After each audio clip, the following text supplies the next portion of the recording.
Item number 13 आपदा प्रबंधन संशोधन विधेयक 2024। माननीय मंत्री जी।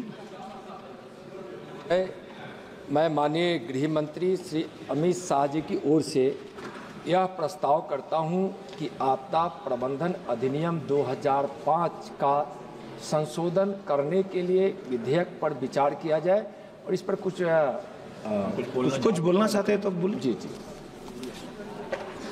महोदय,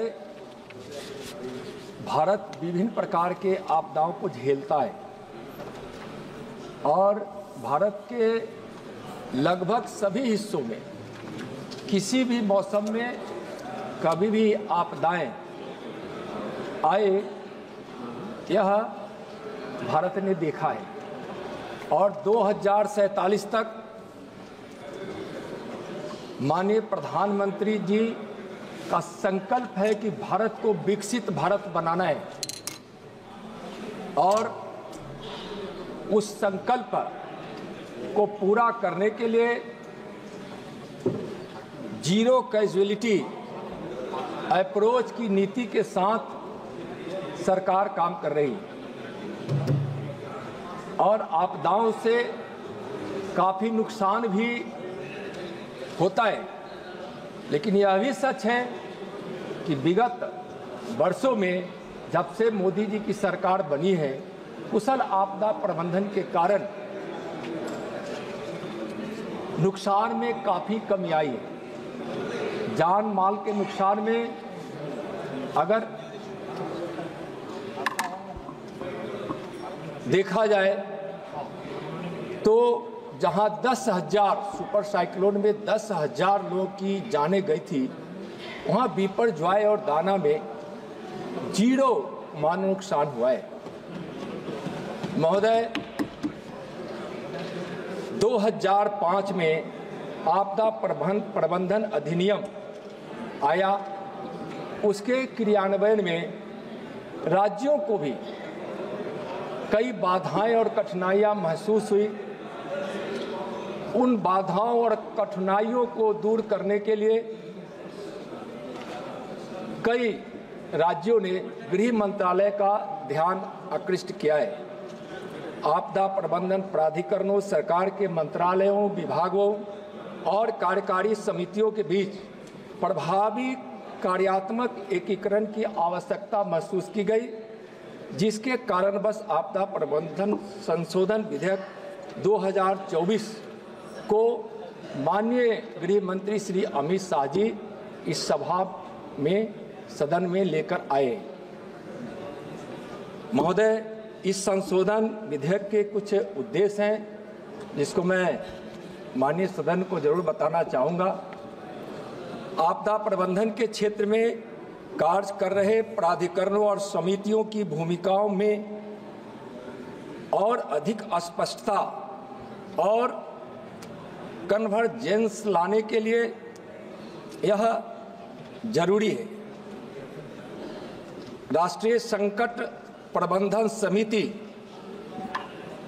और उच्च स्तरीय समिति और अधिनियम पूर्व कतिपय संगठनों को लीगल स्टेटस प्रदान करना भी इस संशोधन विधेयक का उद्देश्य है।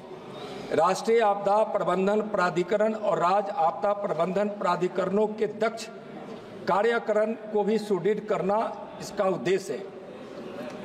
राष्ट्रीय और राज्य स्तर पर आपदा डेटाबेस सृजित करने का उपबंध करना, राज्यों की राजधानी और बड़े शहरों जिनमें नगर निगम है के लिए शहरी आपदा प्रबंधन प्राधिकरण के गठन का उपबंध करना और राज्य सरकार द्वारा राज्य आपदा प्रतिक्रिया बल के गठन का उपबंध करना इस संशोधन विधेयक का उद्देश्य है। महोदय,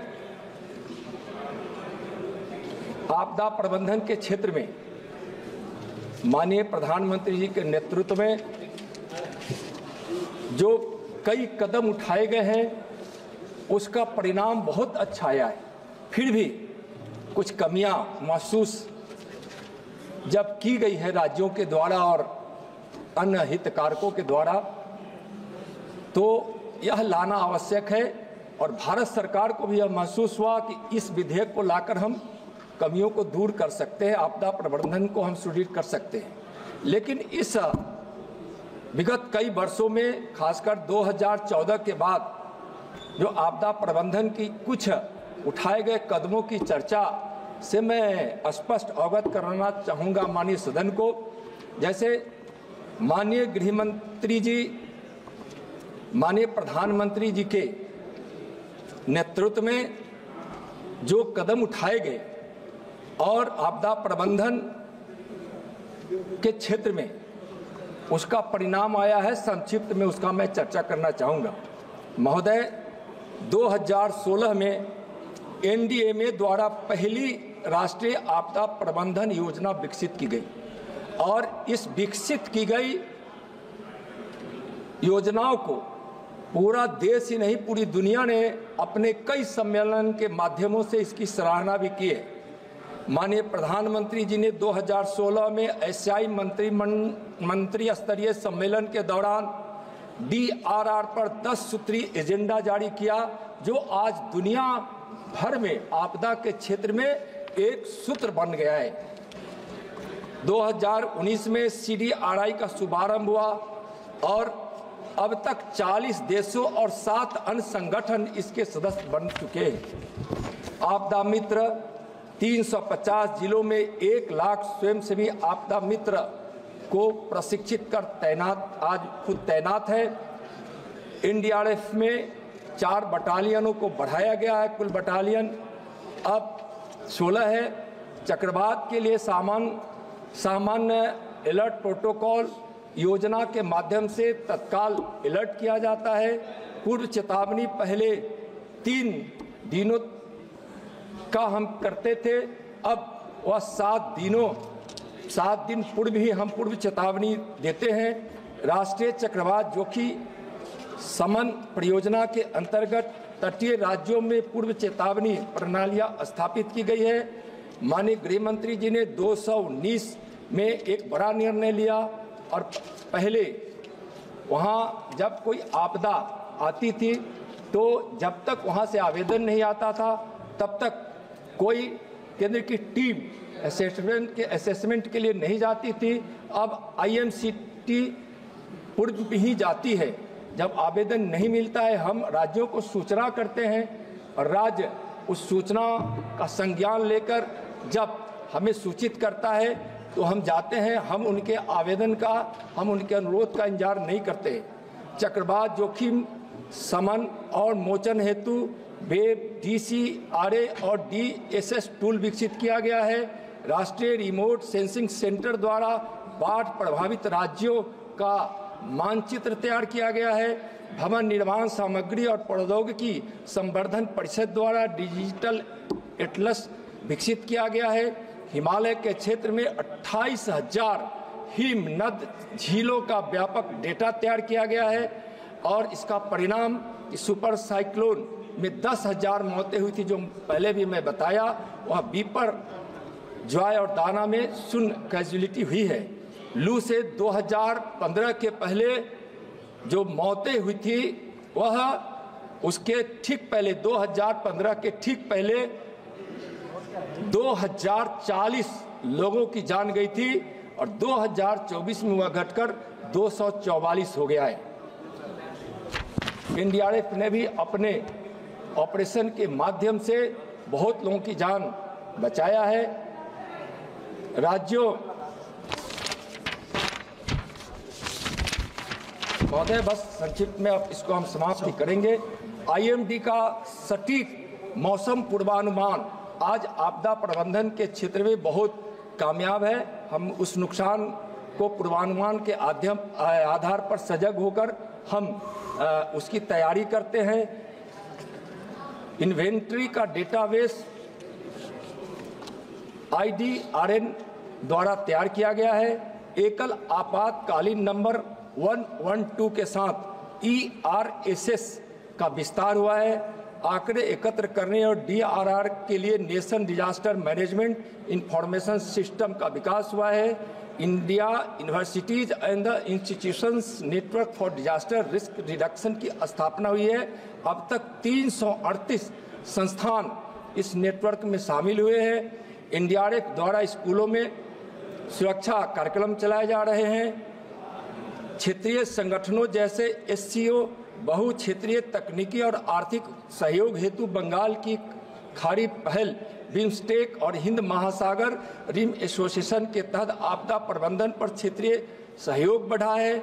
एसडीआरएफ के आवंटन में बहुत यह महत्वपूर्ण विषय है। आपदा प्रबंधन के क्षेत्र में वित्तीय सहायता प्रबंधन बहुत आवश्यक होता है महोदय। एसडीआरएफ के आवंटन में 109 गुना से ज्यादा वृद्धि की गई। 2021 में नेशनल डिजास्टर मिटिगेशन फंड का प्रावधान किया गया है। राज्य सरकारों को 2015-20 की तुलना में वर्ष 2021-26 में लगभग 3 गुनी राशि दी गई है। और अगर इसको थोड़ा सा देखा जाए तुलनात्मक, तो 2004 से 14 के बीच मात्र एसडीआरएफ में 38,000 करोड़ का प्रावधान था, बजट था, जो 2014 से 2024 में 3 गुना बढ़कर 1,24,000 करोड़ रुपए हो गए हैं। एनडीआरएफ में भी महोदय 2004 से 14 के बीच 28,000 करोड़ बजट था, जो 2014 से 2024 में 3 गुना बढ़कर 79,000 करोड़ रुपए हो गए हैं। इस प्रकार अगर इस बजट को देखा जाए तो इन 10 वर्षों में 3 गुना की वृद्धि हुई है। महोदय, मैं जरूर आग्रह करना चाहूँगा कि चूंकि 2047 तक भारत को विकसित भारत बनाने का संकल्प है और यह विधेयक आज के समय की जरूरत है, जिसमें सभी मॉडर्न डायनामिक्स परिभाषित किए गए हैं, और इस विधेयक को पारित होने के साथ ही जो भी प्रभावित लोग हैं आपदा के कुशल प्रबंधन से निश्चित रूप से उस क्षेत्र में इतनी कामयाबी हासिल होगी कि हम नुकसान को भी कम कर पाएंगे, जान माल के नुकसान को भी हम कर पाएंगे। तो इसलिए यह विधेयक को लाना जरूरी था और माननीय प्रधानमंत्री जी ने आपदाओं से प्रभावित उन लोगों के दर्द को अपना दर्द समझा है और माननीय गृह मंत्री जी यह विधेयक लेकर आए हैं। हम सदन से आग्रह करेंगे कि इस विधेयक को सर्वसम्मत पारित किया जाए। महोदय, धन्यवाद। Honorable members, it's an important amendment bill regarding Apada Prabandhan disaster management. So I request all the members to be present here and give their important views. So I request Shashi Tharoor to initiate the process. Thank you very much, Mr. Chairman. I rise today in opposition to the Disaster Management Amendment Bill 2024 moved by the Honourable Minister, because it is a disaster. So I'd like to elucidate our perspective on the legislation.